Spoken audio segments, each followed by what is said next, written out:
Hello ವೀಕ್ಷಕರೇ, ಮಮತಾ ಫುಡೀಸ್ಗೆ ಸ್ವಾಗತ ಸುಸ್ವಾಗತ. ಇವತ್ತು ನಾವು ಡಬಲ್ ಕಾ ಮೀಟಾ ಮಾಡೋದು ಹೆಂಗೆ ಅಂತ ಹೇಳ್ಬಿಟ್ಟು ನೋಡೋಣ.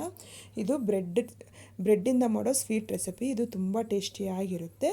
ನಾವೆಲ್ಲ ಈಸಿಯಾಗಿ ಮನೆಯಲ್ಲಿ ರೆಡಿ ಮಾಡಿಕೊಂಡು ಸ್ಟೋರ್ ಮಾಡಿಕೊಂಡು 3-4 ದಿನ ಇಟ್ಕೋಬೋದು ಇದನ್ನು. ಇದು ಬೇಕಾಗಿರೋ ಇಂಗ್ರೀಡಿಯೆಂಟ್ಸು. ಫಸ್ಟು ನೋಡಿ, ಈ ಥರ ಮಿಲ್ಕ್ ಬ್ರೆಡ್ ತೊಗೊಂಡಿದ್ದೀನಿ. ಈ ಥರ ಸ್ಲೈಸಸ್ 4-5 ಸ್ಲೈಸಸ್ ತೊಗೊಂಡಿದ್ದೀನಿ. ಇದು ಎಡ್ಜಸ್ ಎಲ್ಲ ಫಸ್ಟ್ ತೆಗೆದುಬಿಡಬೇಕು. 4 ಕಡೆನೂ ತೆಗೆದುಬಿಡಬೇಕು.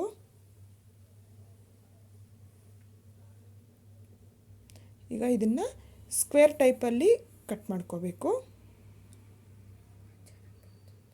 ಅವಾಗ ಅದು ಚೆನ್ನಾಗಿರಲಿ ಅಂತ ಹೇಳ್ಬಿಟ್ಟು ನಾನು ಸ್ಕ್ವೇರ್ ಶೇಪಲ್ಲೇ ತೊಗೊತಾ ಇದ್ದೀನಿ. ನೋಡಿ, ಈಗೆಲ್ಲ ಪೀಸಸ್ ಎಲ್ಲ ಒಂದು ಸೈಡ್ಗೆ ಇಟ್ಕೊಂಡು ಕಡಾಯಿಯಲ್ಲಿ ಎಣ್ಣೆ ಕಾದಾದಮೇಲೆ ಬ್ರೆಡ್ಡನ್ನು ಡೀಪ್ ಫ್ರೈ ಮಾಡ್ಕೋಬೇಕು. ಅದು ಗೋಲ್ಡನ್ ಬ್ರೌನ್ ಬರೋವರೆಗೂ ನಾವು ಫ್ರೈ ಮಾಡ್ಕೋಬೇಕು. ನೋಡಿ, 2 ಕಡೆನೂ ನಾನು ಇದು ಮಾಡ್ತಾಯಿದ್ದೀನಿ. ಈಗ ಆಗಿದೆಯಲ್ಲ ಗೋಲ್ಡನ್ ಬ್ರೌನು, ನಾನು ಒಂದು ಪ್ಲೇಟ್ಗೆ ತೊಗೊತಾ ಇದ್ದೀನಿ. ಈಗ ಆಗಿದೆಯಲ್ಲ, ಇದನ್ನು ಒಂದು ಸೈಡ್ಗೆ ಇಟ್ಕೊಂಡು ಒಂದು ಕಡಾಯಿ ತೊಗೊಂಡು ಅದಕ್ಕೆ ಅರ್ಧ ಲೀಟ್ರು ಹಾಲು ಹಾಕ್ತಾಯಿದ್ದೀನಿ. ನಾನು ಟೋನ್ಡ್ ಮಿಲ್ಕ್ ತೊಗೊಂಡಿದ್ದೀನಿ. ಅದು ಕೋವಾ ಏನು ನಾನು ಯೂಸ್ ಮಾಡ್ತಿಲ್ಲ, ಅದಕ್ಕೋಸ್ಕರ. ನೋಡಿ, ಇದು ಹಾಲಿಗೆ 1 ಟೇಬಲ್ ಸ್ಪೂನು ತುಪ್ಪ ಹಾಕಬೇಕು. ಆ ತುಪ್ಪ ಹಾಕೋದ್ರಿಂದ ಹಾಲು ಸೈಡಲ್ಲೆಲ್ಲ ಉಕ್ಕು ಬರ್ತಾ ಇರುತ್ತಲ್ಲ, ಆ ಸೈಡಲ್ಲಿ ಹಂಗೆ ಜಾರೋಗುತ್ತೆ ಅಂತ ಹೇಳ್ಬಿಟ್ಟು ತುಪ್ಪ ಹಾಕಿದ್ರೆ ಒಳ್ಳೆ ಫ್ಲೇವರು ಬರುತ್ತೆ ಸ್ವೀಟ್ಗೆ. ಅರ್ಧ ಕಪ್ಪು ಸಕ್ಕರೆ ಸೇರಿಸಿ ಚೆನ್ನಾಗಿ ಮಿಕ್ಸ್ ಮಾಡ್ಕೋಬೇಕು. ಈಗ 1 ಪಿಂಚು ನಾನು ಫುಡ್ ಕಲರ್ ಆರೆಂಜ್ ರೆಡ್ ಹಾಕ್ತಾಯಿದ್ದೀನಿ. ನೀವು ಬೇಕಂದರೆ ಸ್ಕಿಪ್ ಮಾಡ್ಕೋಬೋದು, ಇದು ಆಪ್ಷನಲ್ಲು. ಈಗ ಮಿಕ್ಸ್ ಮಾಡಿಕೊಂಡು ಅದನ್ನು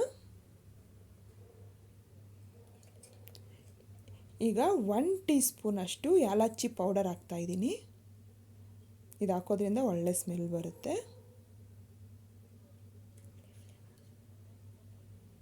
ಈಗ ಆಗಿದೆಯಲ್ಲ ನೋಡಿ, ಅರ್ಧ ಲೀಟ್ರಿಂದ 1/4 ಲೀಟ್ರ್ ಆಗಿದೆ. ಈಗ ಬ್ರೆಡ್ಡನ್ನು ರೋಸ್ಟ್ ಮಾಡ್ಕೊಂಡಿರೋ ಬ್ರೆಡ್ಡನ್ನು ಇದರಲ್ಲಿ ಹಾಕ್ಬಿಟ್ಟು 2-3 ನಿಮಿಷ ಹಂಗೆ ಕುದಿಯೋಕ್ಕೆ ಬಿಡ್ತಾಯಿದ್ದೀನಿ. ಲೋ ಫ್ಲೇಮ್ ಇಟ್ಬಿಟ್ಟು ಕುದಿಯೋಕ್ಕೆ ಬಿಟ್ಟಿದ್ದೀನಿ.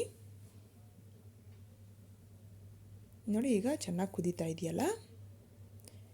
ಈಗ ಫ್ಲೇಮ್ ಆಫ್ ಮಾಡಿ ಅದು ರೂಮ್ ಟೆಂಪರೇಚರ್ ಬರೋಕ್ಕೆ ಬಿಟ್ಬಿಡ್ತೀನಿ ತಣ್ಣಗಾದ್ಮೇಲೆ. ನೋಡಿ, ಈಗ ಆಗಿದೆಯಲ್ಲ, ನೋಡಿ ಎಷ್ಟು ಚೆನ್ನಾಗಿದೆ ಅಂತ ಹೇಳ್ಬಿಟ್ಟು ನಾನು ಸರ್ವಿಂಗ್ ಬೌಲ್ಗೆ ಸರ್ವ್ ಮಾಡ್ಕೊತಾ ಇದ್ದೀನಿ. ನೀವು ಮನೇಲಿ ಟ್ರೈ ಮಾಡಿ, ತುಂಬ ಚೆನ್ನಾಗಿ ಬರುತ್ತೆ. ಇಷ್ಟ ಆದರೆ ಲೈಕ್ ಮಾಡಿ, ಶೇರ್ ಮಾಡಿ, ನನ್ನ ಚಾನಲ್ಗೆ ಸಬ್ಸ್ಕ್ರೈಬ್ ಮಾಡೋದು ಮಾತ್ರ ಮರಿಬೇಡಿ.